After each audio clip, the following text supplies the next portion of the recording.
Welcome to another week of Formed. We have a quick programming note at the top. If you are watching on YouTube, if you're a video watcher, listener, this week we had a glitch in our post-production with our videos. So the remaining of the podcast will be audio only. Obviously, if you're listening in your car and you're an audio listener, nothing will be different for the rest of this episode. So yeah, thanks for tuning in to another week of Formed.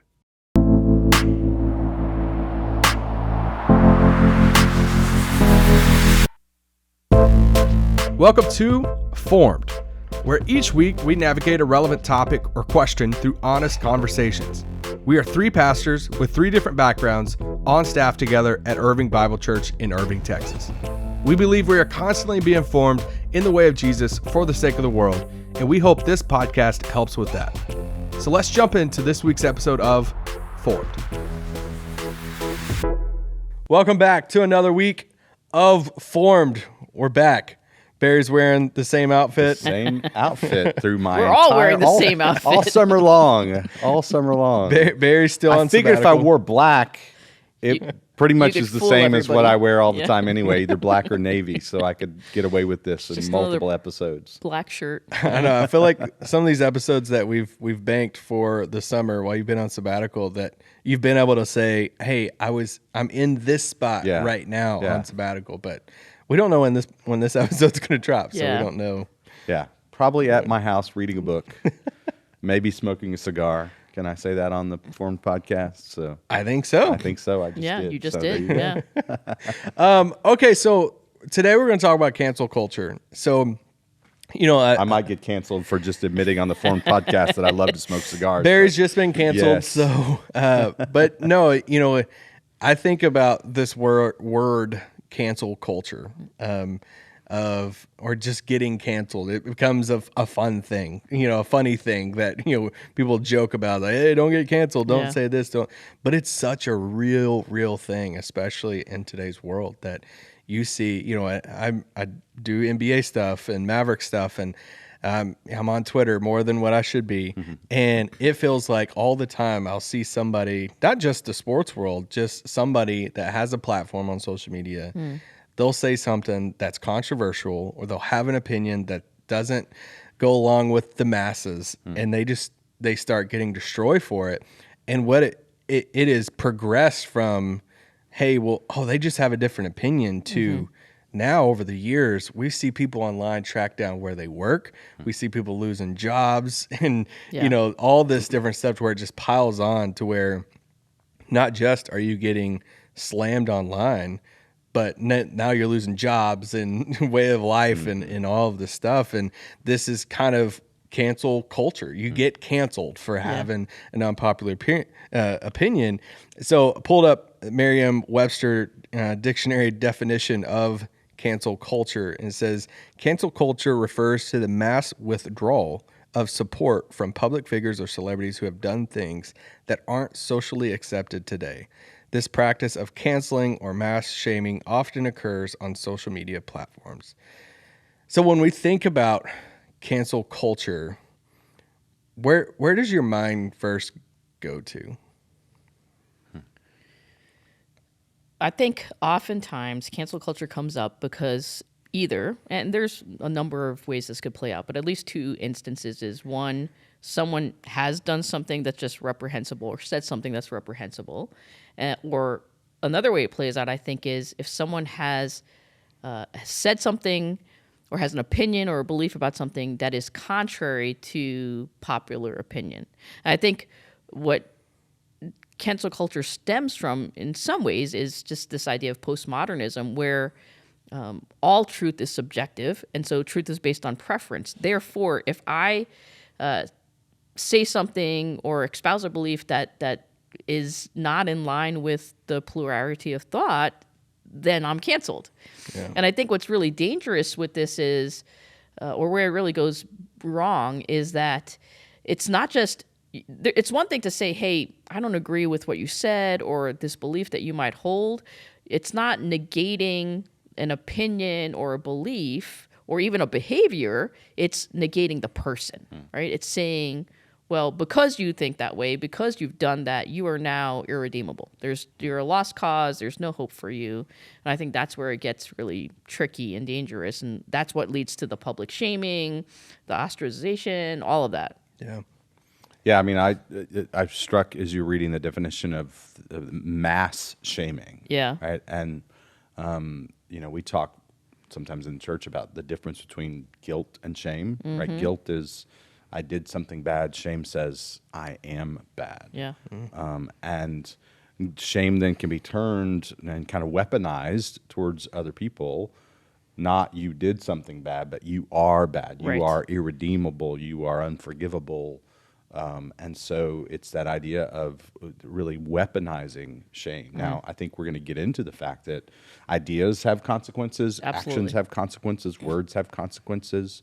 And so, there can be appropriate kind of consequences for words or actions or beliefs that are unacceptable. But the way in which that then sometimes gets turned from a guilty action, guilty ideas, Yeah. guilty behavior to the tendency towards sort of mass shaming that seems to be kind of gaining some sense of momentum. I will say I think there is a sense in which while this seems to be talked about a lot these days, I don't know that it's a new thing. Right.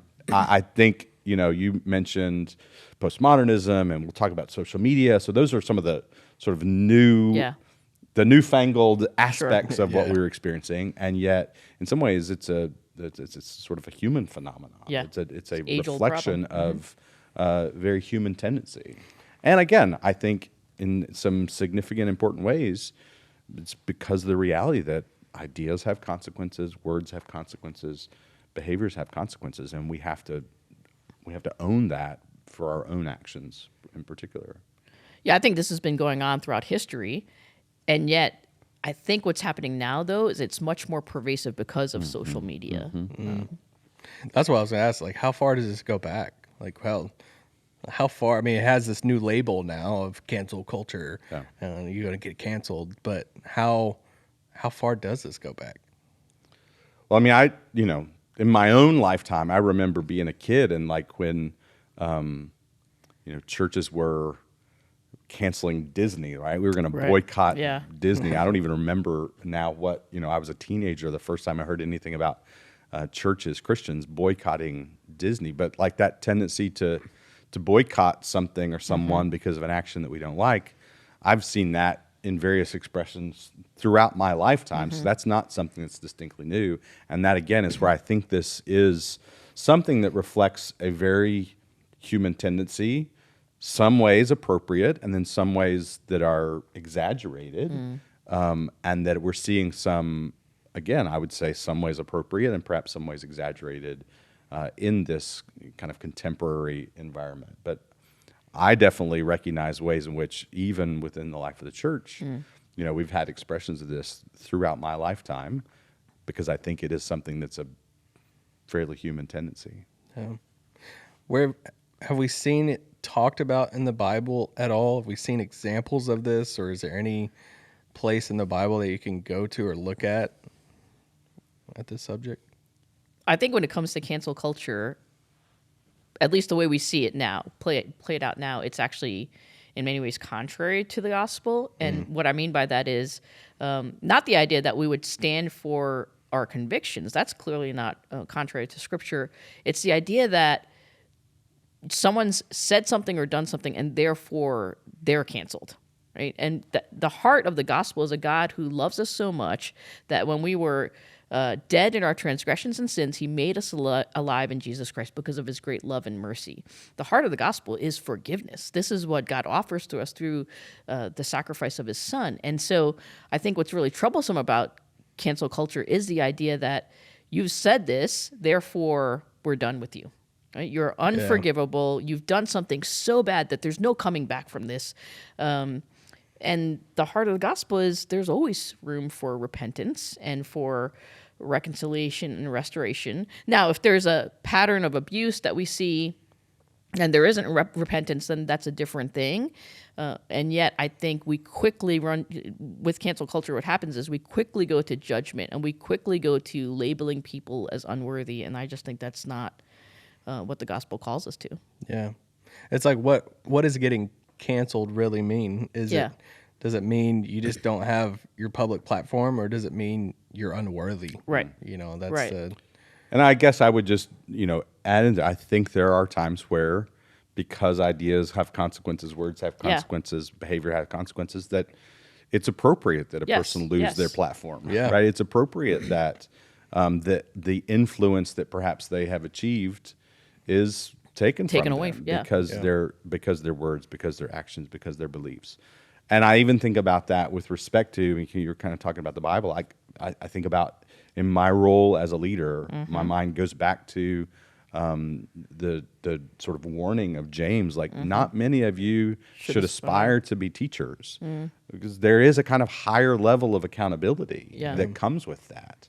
And so this is a recognition that even within the life of the church, those who have positions of influence have a level of accountability, have a level of responsibility to wield that influence, and that there's repercussions, there's consequences that come if you somehow act in a way that violates the sort of responsibility that comes with that level of influence. Yeah. And so that's a warning for people like us who serve in leadership, that yes, there is a level of accountability that you have to expect and embrace. Now, that's us talking about in the life of the church. And I think unfortunately, right, sometimes I think we think about cancel culture and we think about what's happening outside the life of the church. Yeah. And as Christians, we can kind of go quickly to grace and forgiveness and reconciliation, restoration. And hear me, I'm a firm believer in all of that. Yeah. But I think sometimes within the life of the church, we almost can go too quickly to some of that with regard to, especially if it has to do with people in leadership that wind up just getting put right back in. Yeah. We were talking before we started recording about a fairly well-known, prominent pastor who had an experience where it was a moral failure, and within a matter of just a relatively few short months is now been rehired at another large church. And this is an example where I think perhaps the appropriate level of consequence for inappropriate actions haven't actually been manifest in the life of this person. That doesn't mean that person is unworthy of forgiveness, of grace, of reconciliation, of the love of God or the love of God's people.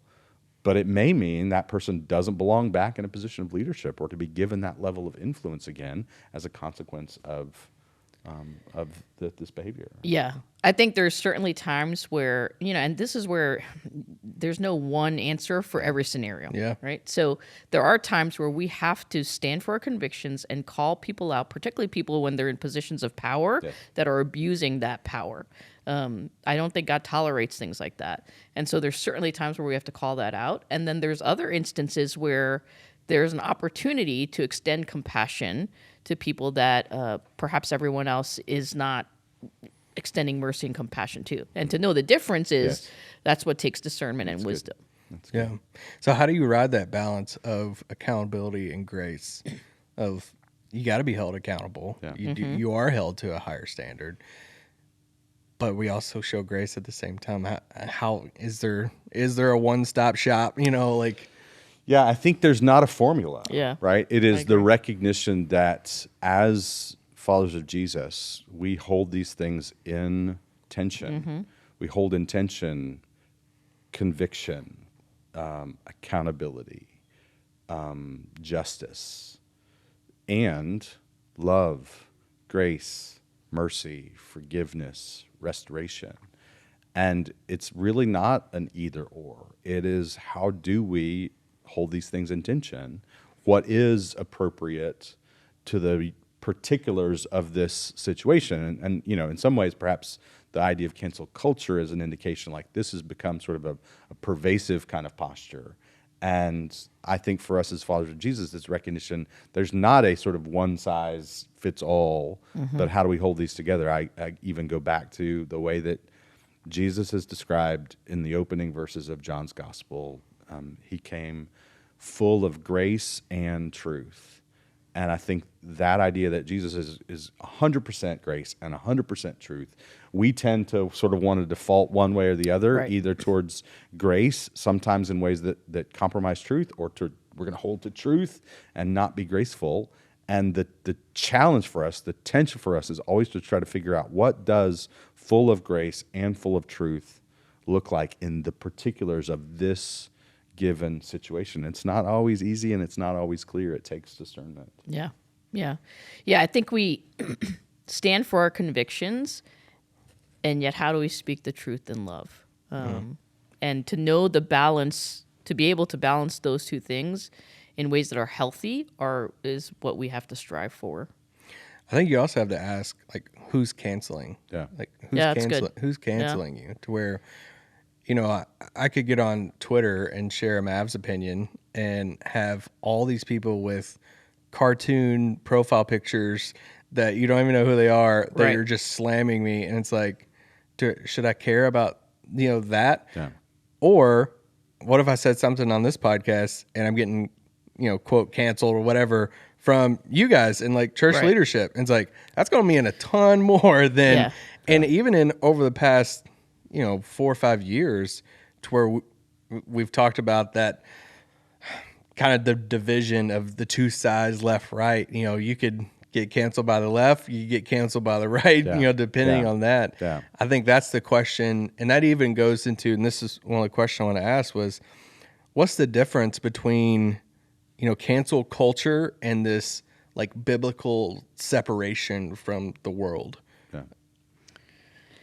So let me maybe get there by addressing something that you were saying there, of that tendency that so many ways in which we find ourselves divided between us and them. I think one of the most prominent in many of our imaginations is that partisan. Right? We've talked about our imaginations so deeply shaped by sort of a left-right dichotomy politically. And so we tend to, when we have our strong sense of identity or definition connected to one of those, we tend to protect with all that we are, all that we have, the people that are part of us, and to want to sort of cancel, to call out, to judge the them. And I think we have to be very aware of that. And again, if we're looking for some biblical instruction here, to go back to Jesus and to think about what Jesus says about, hey, you need to be really aware of the plank in your own eye before you start really focusing on the speck in someone else's. And I think there's something really powerful about that, even as it applies to politics, even as it applies to the partisanship that we're so accustomed to kind of swimming in, of like, what's the plank in the eye of the us in Right. that scenario?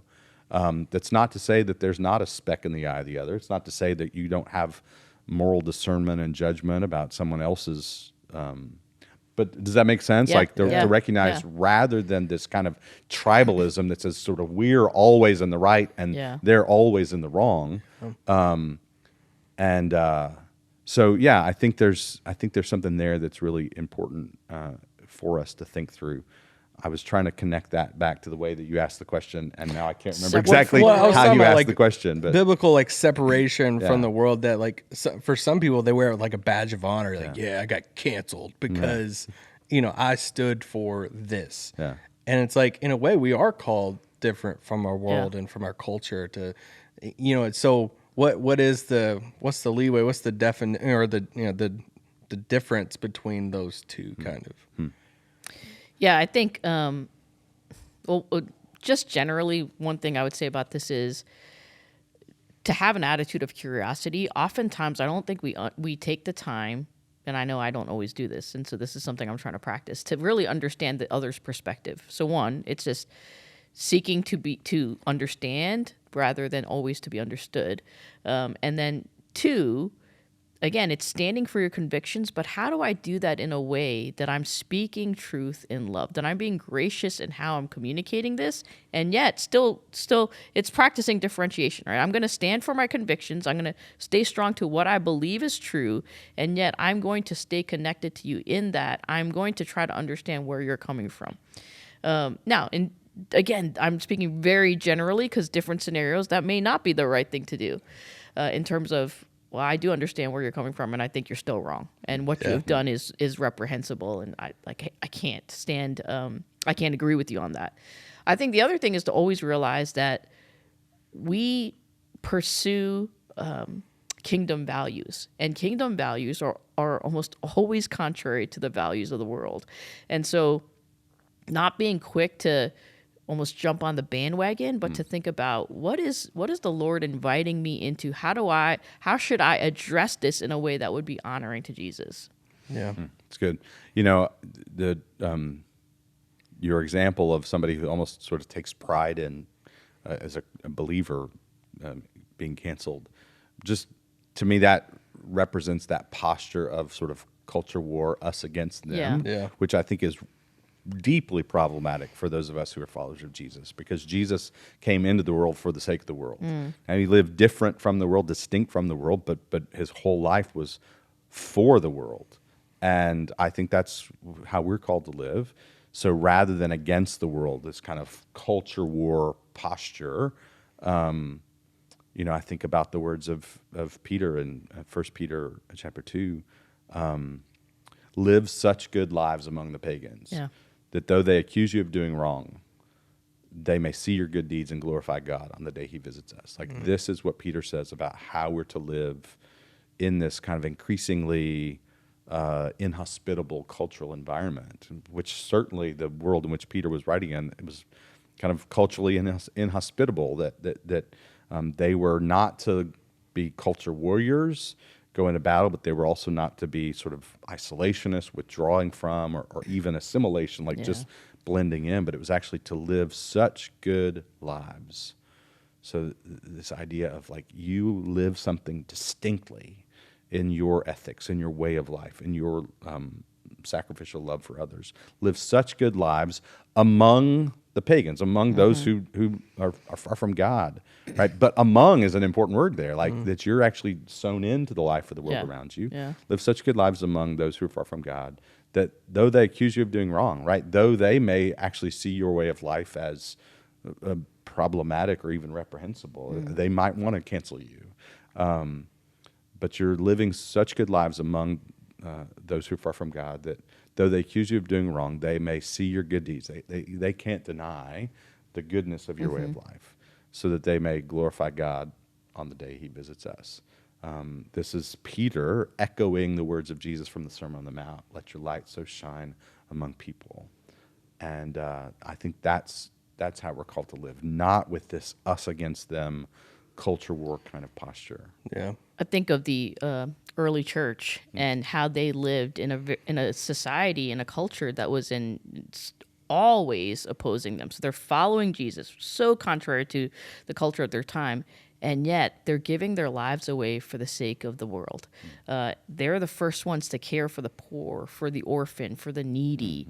And so it's this idea of they're certainly embedded in society, but living in such a way that people are asking, well, why would you do that? Right? Because this is what God has done for us. Let's put a pin in that too, because I think I'd love for us to come back and do even like a full episode where we kind of explore some of that, because we've had on a couple of different episodes talked about the way in which we find ourselves in our world today shaped by this polarity, this partisanship of left and right. And yet I think you look back at the example of the early church, and there are things that we sometimes today would associate with the kind of the agenda of the left, and some things that we associate with the agenda of the right, and that the early church actually managed to hold all of that together in this sort of distinctive ethic that was different from the world around them in some really significant kinds of ways. And so I think there's a room for us to have some discussion around that. Yeah. Looking historically at the example that's been set for us, as well as what are the implications of this historical example For us for today. exactly where we find ourselves today. Yeah. Love that. Yeah, because that kind of goes into living, you're talking about among, Yeah. people, and with the different opinions of, because at the base of like cancel culture is like, all right, you're canceling somebody because they have a different opinion than you, or they've done something. There's degrees of it, right? Yeah. Yeah. But some of the times that we see people getting canceled is because they just have a different opinion Yeah. on something. I mean, big or small. How do you go about your friendships, your lifestyle, and everything with people who have different opinions from you on even some massive things? And why is that important for us as believers to not just put ourselves isolate in these bubbles that we all feel the same way and think the same way and have the same opinions about everything? Why is it important for us to be in life with people who have different opinions than us, and not just, hey, they have a different opinion than us, you're gone, you're Yeah. canceled from my life? Yeah. Yeah. So some of my closest friends are people that don't share the same faith as me. And so what I really try to do is what I talked about earlier. I think, how can I stay curious and really try to understand your perspective? And more than even understanding your perspective, what's underneath that? And what's the real root of why you feel that way? Is it fear? Is it, is it shame? What kind of insecurity is that coming from? Because oftentimes, if I could get to that, then I could say, okay, I felt that way, and here's how that's worked out in my life, and here's how my faith actually speaks to that. Here's what my faith in Jesus means for me in those places. And so that's been a real being able to ask questions more than, let me tell you everything I think and why I'm right. Because that's what I want to do. Right? I want to convince you of I'm right and you're wrong. But I have found it's so much better for me both to understand them, but also for them to understand me if I begin by asking questions. Yeah. I think that tendency to just sort of isolate ourselves among people who look like us, think like us, vote like us, act like Yeah. that is a very natural human tendency. Right. Because where we feel comfortable. Yeah, we feel comfortable, we feel secure. And yet I don't think that's being faithful to the kind of life that Jesus has called us to among those who are far from God, to have our lives surrounded by people who are different than us, enriched by people who are different than us. And I think about, you were talking about, your perspective and maintaining that sense of curiosity. One of the key influences on my life is singer-songwriter Rich Mullins, who died a number of years ago now. But there's a line that I always come back to that he said, I must always be aware of what my perspective is so that I can both appreciate it and be a little distrustful of it. That's good. And I think that's spot on, right? Like, I need to know where I'm coming from because I appreciate where I'm coming from. Yeah. And there's something valuable about the way that I have experienced and the way I see the world. But I also need to recognize that I see the world from a very sort of limited vantage point, and in ways that actually could be blinding me to some aspects of reality, that maybe I just need to be a little distrustful of my vantage point and to have my life surrounded by and enriched by people who see things from a different vantage point, that through that I can learn and grow. They can have a measure of influence on me, and hopefully then I can also have a measure of influence on them.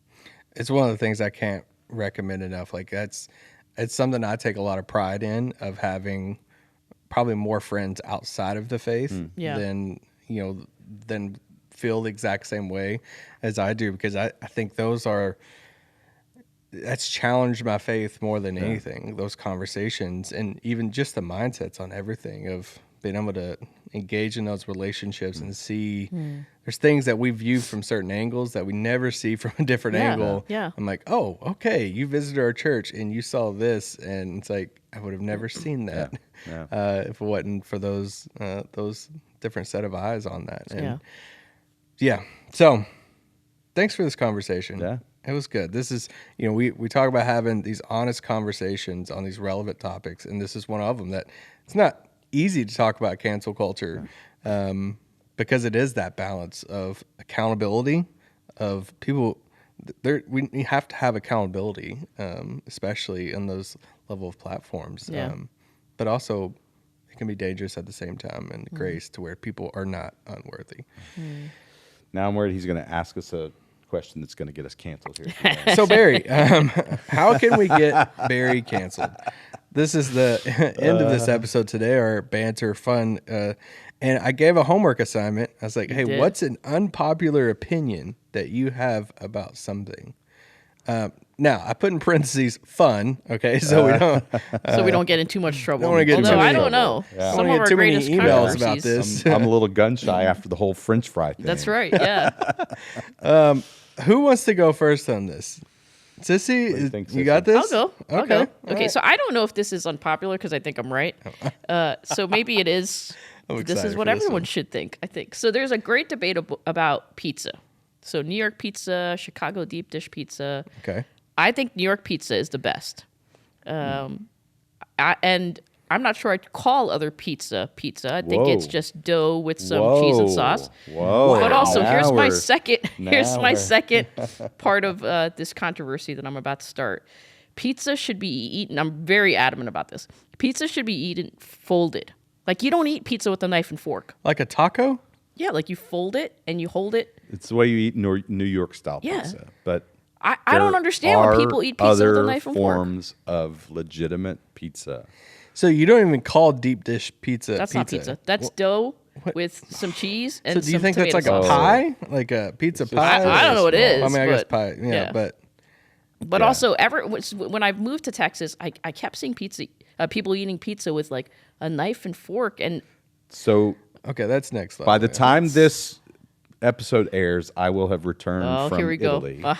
And if you go to Italy and experience actual like Italian pizza, that's right. Yeah, it's a different experience altogether. And I think they often do use a knife and a fork and don't cut it into the kind of slices that we do and look at us weird when we do. So that is legitimate Okay. pizza. It's real and it's unbelievable. New York style pizza is In an legitimate American pizza and context. it's real and it's unbelievable. Chicago style pizza is legitimate pizza and it's real and it's unbelievable. They're just each Barry, their you can't own love thing. everything. Detroit style pizza, which it deserves honorable mention. Enneagram It's 9. really good. No, there's just we Pick can one. love Pick one. all of them. So yeah, come on now.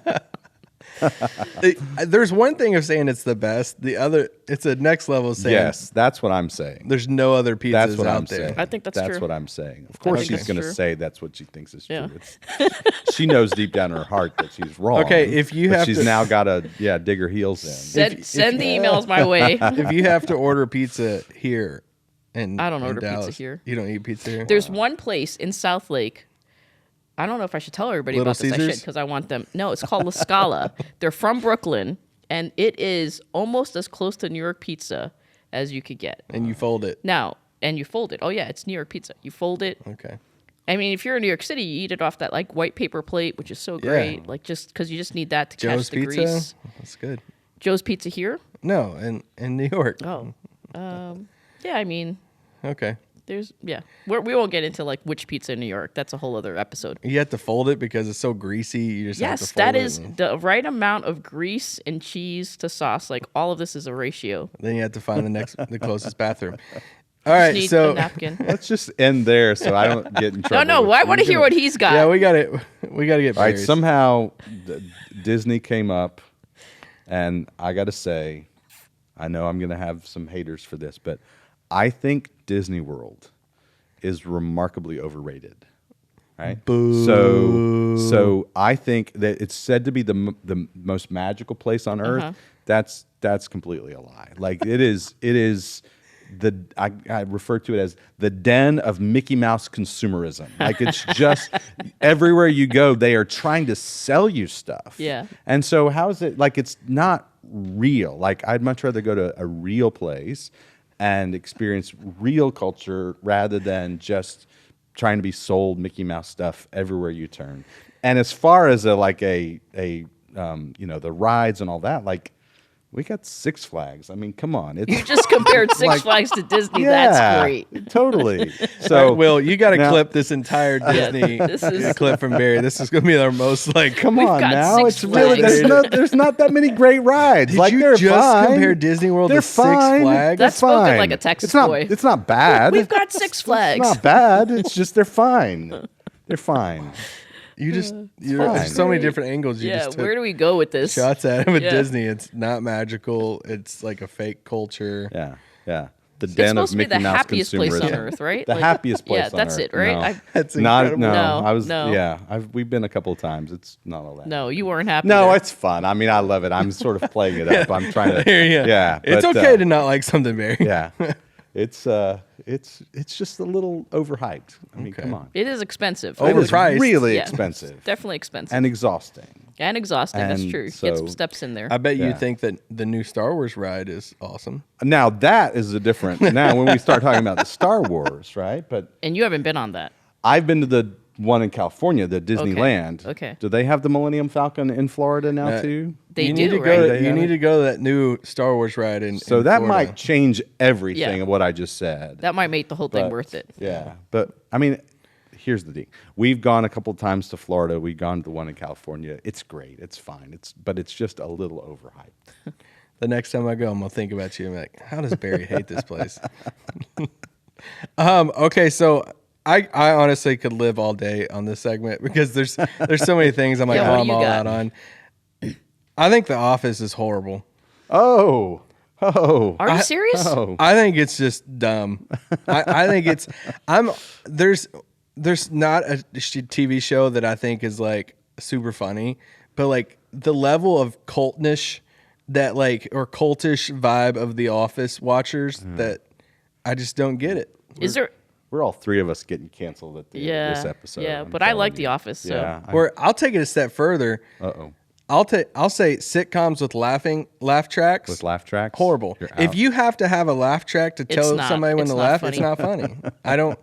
I don't need other people laughing in the background in the shows. That's great. Can we get a laugh track for the Formed podcast? Yeah, we That probably might be need one. fun. I could do food takes all day, like seafood, all out. I think all seafood. Just all seafood. All seafood can just be tossed back into the ocean. Well, he eats like an 8-year-old. Yeah, he so, has yeah, peanut so butter come jelly on now. sandwiches and I like a good PBJ. Yeah. Seafood But is amazing. hot chocolate, Isaac, that's you're his, like, missing go-to. out. Yeah, Yeah. seafood Oh, can my stay word. in the ocean. I'm my good, goodness. and I don't need to go in the ocean. Swimming in the ocean. Uh-oh. you don't like that either? Bye. Really? I'll take a pool. I don't need to like swim with like creatures underneath me. I'm cool with that. I'm wondering. We have the Jones kid producing in the background who's agreeing with all your hot takes. That's right. And I'm wondering if it's an Enneagram 5 thing on all these things. So I don't know. That they don't like seafood and Yeah. the and ocean. the ocean. Okay. Oh, he We'll- likes we'll seafood. like okay. seafood, thank So God. it's Yeah. not totally an Enneagram. You like The 5. Office, probably. Oh, okay. Let's go. All right. I mean, I could keep going all day, but I think we'll wrap it there. And thanks for this conversation. We'll be back next week for another episode of Form.